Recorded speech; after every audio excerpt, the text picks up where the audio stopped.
There's been a trend on YouTube for popular creators to react to their old videos. And they'll squeal and scream on camera about how awkward they were or how embarrassed they feel. But if it's so weird, why were they doing it? Why do we do hard things? How do we keep going when things get tough? Where do we find confidence?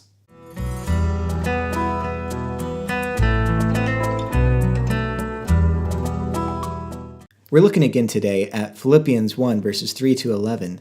I've put a link to this down in the video description below, so go ahead and pause the video and read Philippians 1, 3 to 11. How can Paul pray? And why does he pray? Yesterday, we looked at the content of Paul's prayers, but we didn't talk about why Paul prayed. Why would a man who was in prison talk to God about anything other than his own circumstances? The answer to that can be summed up in one word: confidence.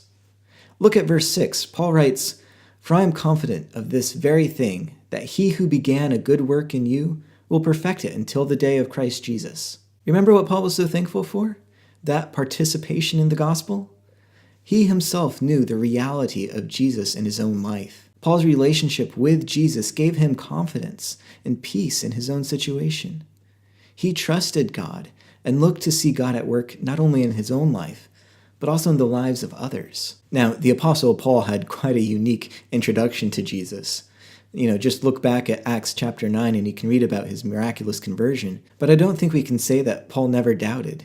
He writes about times where he was worried and concerned. But Paul had confidence in facts.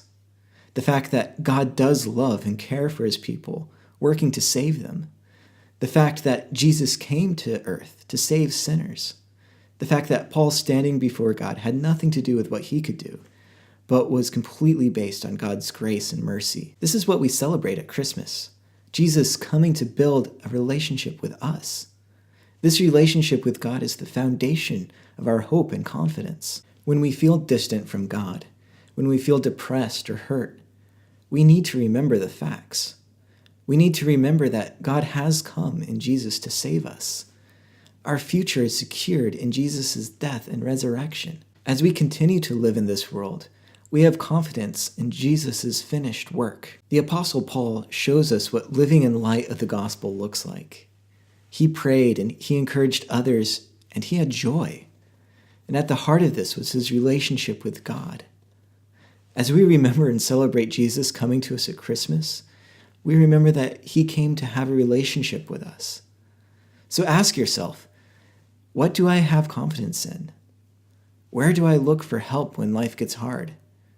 Do I find joy in my relationship with God?